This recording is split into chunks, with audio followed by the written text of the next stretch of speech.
ಸೂರ್ಯೋದಯ ನ್ಯೂಸ್ಗೆ ಸ್ವಾಗತ. ಇಂದಿನ ಸುದ್ದಿ. ಬೆಂಗಳೂರಿನಲ್ಲಿ ಇಂದಿನಿಂದ ಮತ್ತೆ ಟೋಯಿಂಗ್, ಎಲ್ಲೆಂದರಲ್ಲಿ ಪಾರ್ಕ್ ಮಾಡೋರೆ ಎಚ್ಚರ. ಕೆಲ ದಿನಗಳ ಹಿಂದಷ್ಟೇ ಡಿಸಿಎಂ ಡಿಕೆ ಶಿವಕುಮಾರ್ ನಗರದಲ್ಲಿ ಮತ್ತೆ ಟೋಯಿಂಗ್ ಆರಂಭಿಸೋ ಬಗ್ಗೆ ಹೇಳಿಕೆ ನೀಡಿದ್ರು. ಈ ಹೇಳಿಕೆ ಬೆನ್ನಲ್ಲೇ ಅಲರ್ಟ್ ಆಗಿದ್ದ ಪೊಲೀಸ್ ಇಲಾಖೆ ಟೋಯಿಂಗ್ ಮಾಡೋಕೆ ಬೇಕಾದ ಎಲ್ಲ ಸಿದ್ಧತೆಗಳನ್ನು ಮಾಡಿಕೊಂಡಿದೆ.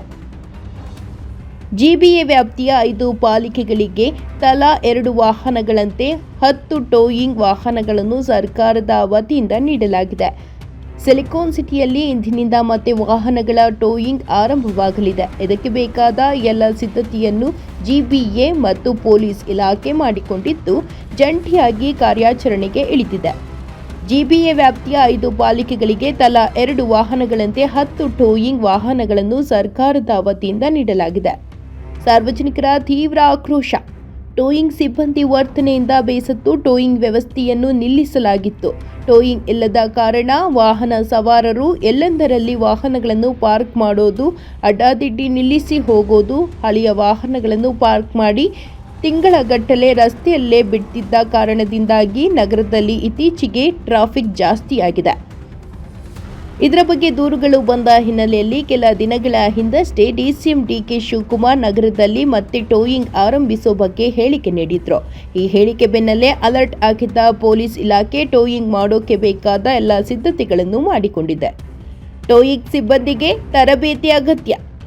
ಜಿಬಿಎ ವ್ಯಾಪ್ತಿಯ 5 ಪಾಲಿಕೆಗಳಿಗೆ ತಲಾ 2 ವಾಹನಗಳಂತೆ 10 ಟೋಯಿಂಗ್ ವಾಹನಗಳನ್ನು ಸರ್ಕಾರದ ವತಿಯಿಂದ ನೀಡಿದ್ದು, ಅದರಲ್ಲಿ ಪೊಲೀಸ್ ಇನ್ಸ್ಪೆಕ್ಟರ್ ಸೇರಿ ಓರ್ವ ಕಾನ್ಸ್ಟೇಬಲ್ ಮತ್ತು ವಾಹನಗಳನ್ನು ಟೋ ಮಾಡಲು ಜಿಬಿಎಯಿಂದ 4 ಸಿಬ್ಬಂದಿ ನೇಮಿಸಲಾಗಿದೆ.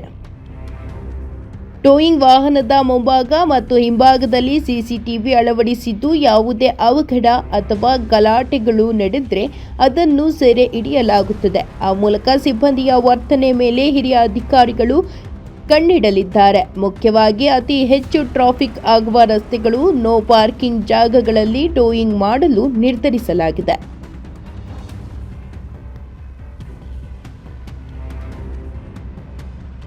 ಮತ್ತಷ್ಟು ಸುದ್ದಿಗಳಿಗಾಗಿ ಸೂರ್ಯೋದಯ ನ್ಯೂಸ್ನ ಲೈಕ್ ಮಾಡಿ, ಶೇರ್ ಮಾಡಿ, ಸಬ್ಸ್ಕ್ರೈಬ್ ಮಾಡಿ.